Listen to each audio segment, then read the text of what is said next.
Shalom, Kol Haloyim, Yahweh Ba'ashem, Yahweh Shai, Ba'ashem, Rachak Wadash, Shanyakabad, Gadawala Requab, Tequanim Nawa, Wa, Shalayakim Nawa, and that's double honors to our apostles and elders of Great Millstone, Shalom, Wa Barakim, Labakarim, Shalayasharala, and that's peace and blessings to the elect of Israel. And so I seen an article in my Gmail, I think, and decided to click on it, and it led me to other articles, which led me to type in the word blackouts on Google. And as you can see, this is a very, very relevant topic. These two articles here were both published one day ago. This one from Reuters was only 13 hours ago. So on and so forth. And all these videos 6 hours ago, 4 hours ago, 3 days ago. So blackouts happening is a very, very relevant topic. We're going to watch maybe 2 of these videos and talk about this and grab some scriptures because it's even relevant in these days, specifically here in America, as the Most High said that he would bring the same plagues to Egypt, meaning America today, that he brought upon ancient Egypt. So the same plagues, and we're going to speak about some of these things. So first, let's just click on the article. Let's just maybe see if we got a video we can watch. Rather do that than read. From CNBC, it says, strikes, possible blackouts, and a plunging currency. Brits are being hit by a wave of bad news. This one is about UK again. A winter of blackouts. UK employers may need to prepare for electricity shortages.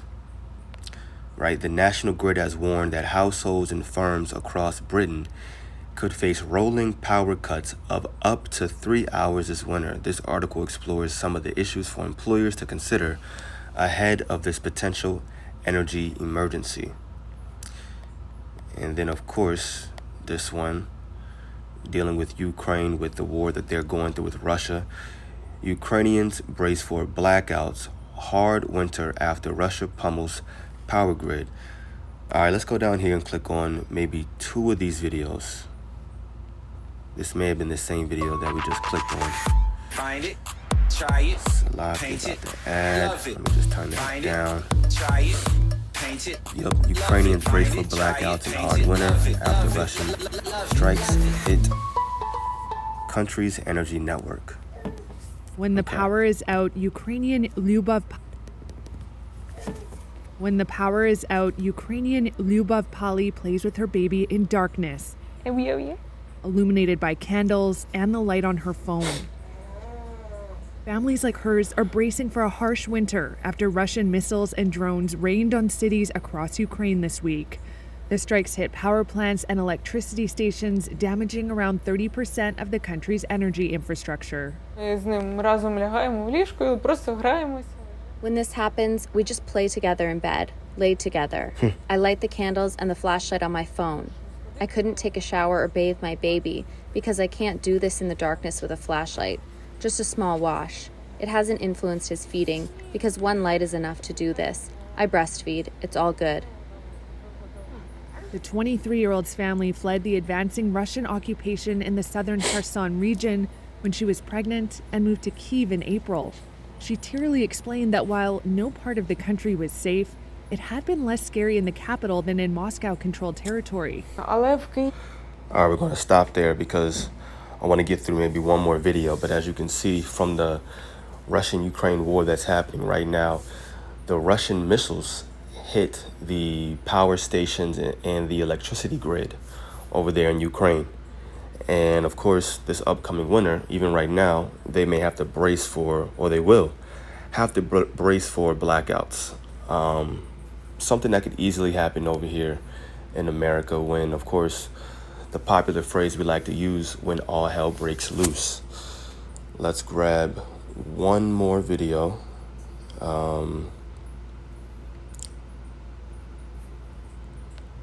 I guess. And welcome to the program. Our top story at this hour: air sirens are being heard once again in Ukraine, a day after Russia's deadly missile strikes.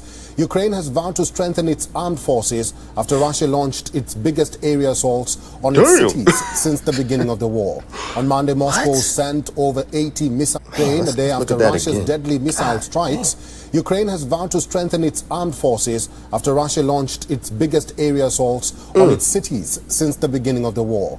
On Monday, Moscow sent over 80 missiles flying across Ukrainian cities. At least 19 people have been killed and dozens injured. Explosions were reported in Kyiv, Lviv, He's going into more of the war side. Let me see. Так, побачив, все сховатися подалі, як то кажуть, тікати в ту сторону, де. And as it tried to end blackouts, here we go. Ukraine have been reporting power outages since the attack. Kyiv has urged people to use as less electricity as possible. And as it tried to end blackouts, Ukraine also halted electricity exports to the European Union. Ukraine's President Volodymyr Zelensky has once again returned to the streets to post his daily video updates, where he called the Russian strikes a typical terrorist tactic.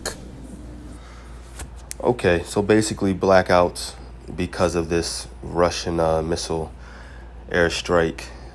So Ukraine bracing for blackouts, and it's also talking about Great Britain as well. So those two countries, this could definitely and easily happen to America. And for sure, I believe that it will, based upon what happened to ancient Egypt. As we know right now, once again, we're living in the modern day Egypt. That's a code name in the Bible for America. Many different code names. Sodom, of course. You have Nineveh, definitely Babylon the Great, and Egypt being one of them. And so what I want to do is go through Wisdom of Solomon, the 17th chapter. We're just going to read the entire thing and get all the way down to the bottom. And Lord's will, this is edifying. So it says, "For great are thy judgments and cannot be expressed. Therefore unnurtured souls have erred. For when unrighteous men, the Egyptians, thought to oppress the holy nation, the Israelites, they, being shut up in their houses, the prisoners of darkness, and fettered with the bonds a long night, lay there exiled from the eternal providence. For while they supposed to lie hid in their secret sins, they were scattered under a dark veil of forgetfulness, being horribly astonished and troubled with strange apparitions." So we're talking about an actual physical darkness here. And of course, in that darkness, the Lord plagued them with apparitions. They seen strange wonders, different spirits and demons and things. For neither might the corner that held them keep them from fear, but noises as of waters falling down sounded about them, and sad visions appeared unto them with heavy countenances. So they were just hearing things that made them be all in a frenzy. "No power of the fire," verse 5, "no power of the fire might give them light, neither could the bright flames of the stars endure to lighten that horrible night." That's how dark the Most High made it. This was a plague. Darkness can be, and it is, a plague. There was no power, no fire, no stars that could light up the night. That's how dark it was. Imagine how scary that is, how frightening it is. The number one thing you want when you're in darkness is obviously to see a light at the end of the tunnel, right?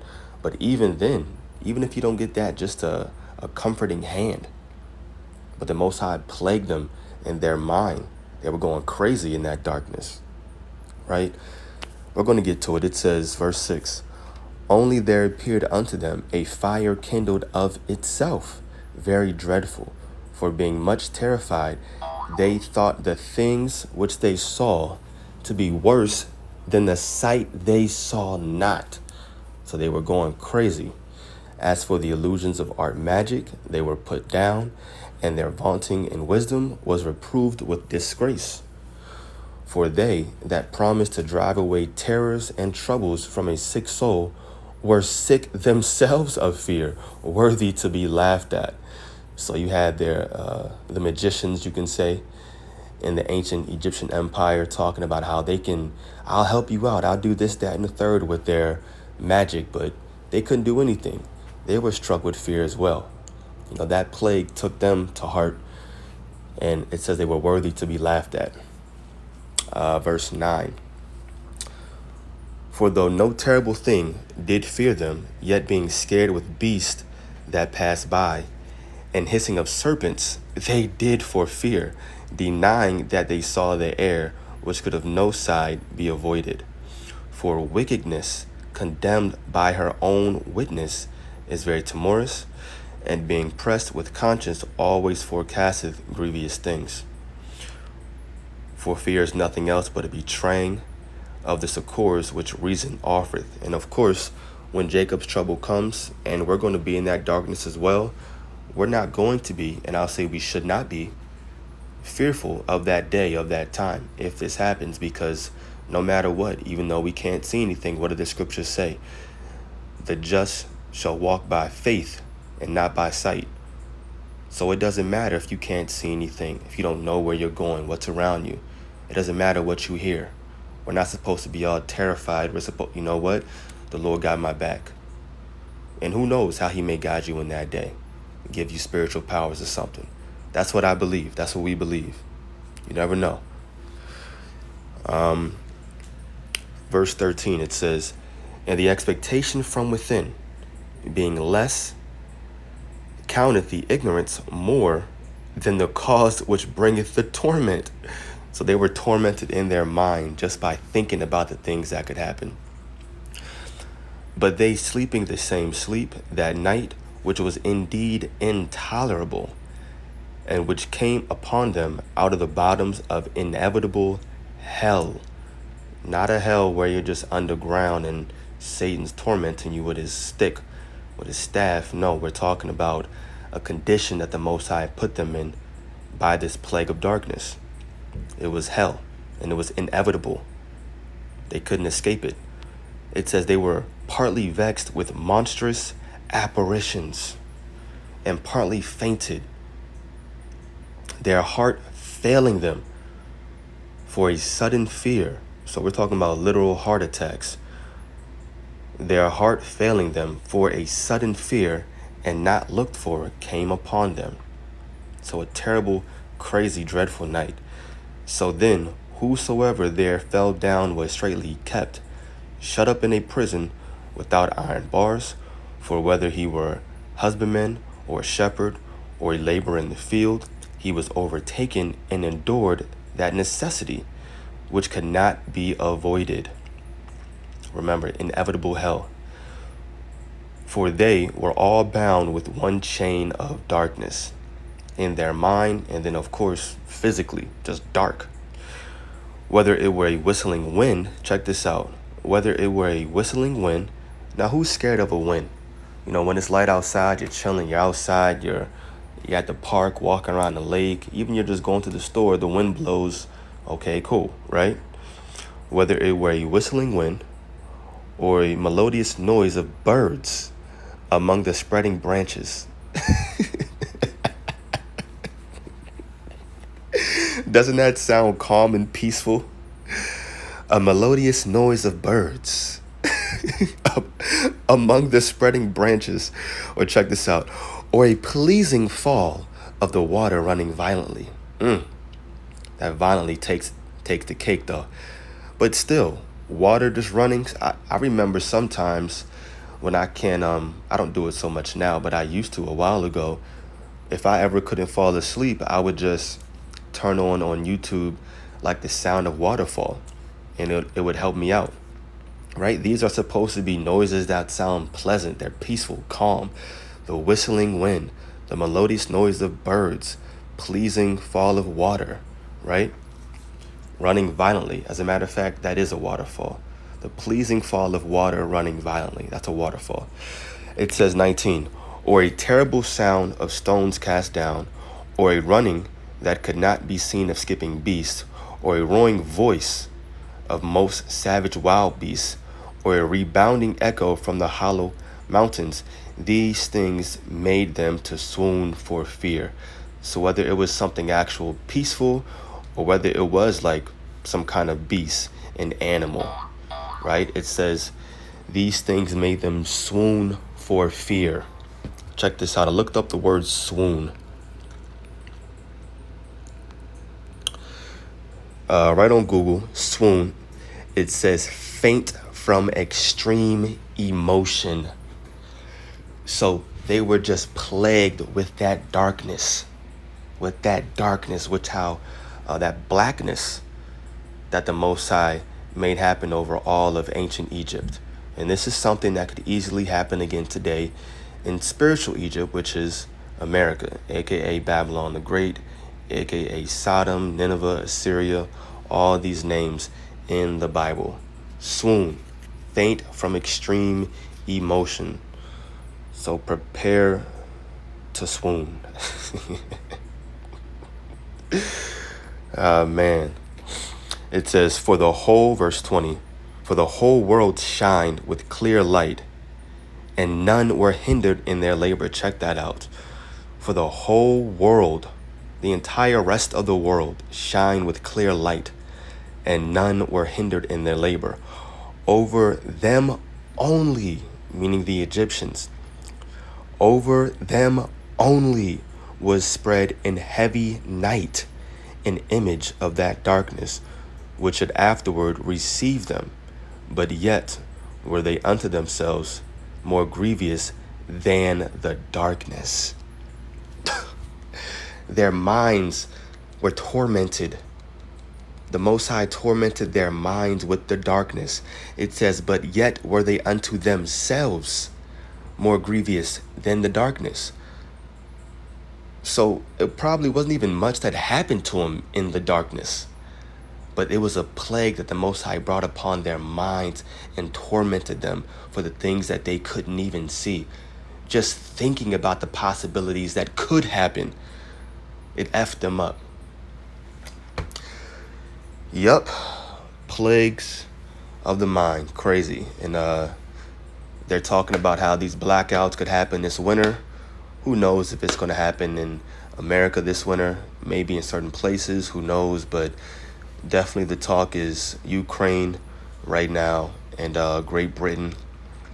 We'll see what happens, but just prepare yourself spiritually, because that's the only way to be to endure these times ahead, putting all of your faith, all of your 100% trust in Yahweh Ba'ashem Yahushai, no matter what, knowing that he's going to guide you in that day, as it states in the book of 2nd Ezra, the 16th chapter. So I pray that this video was edifying to the elect, called Haloyim, which means all praises to Yahweh Ba'ashem Yahushai Ba'ashem Rachakodash. Double honors to our apostles and elders of Great Millstone. Peace and blessings to the elect. Shalom.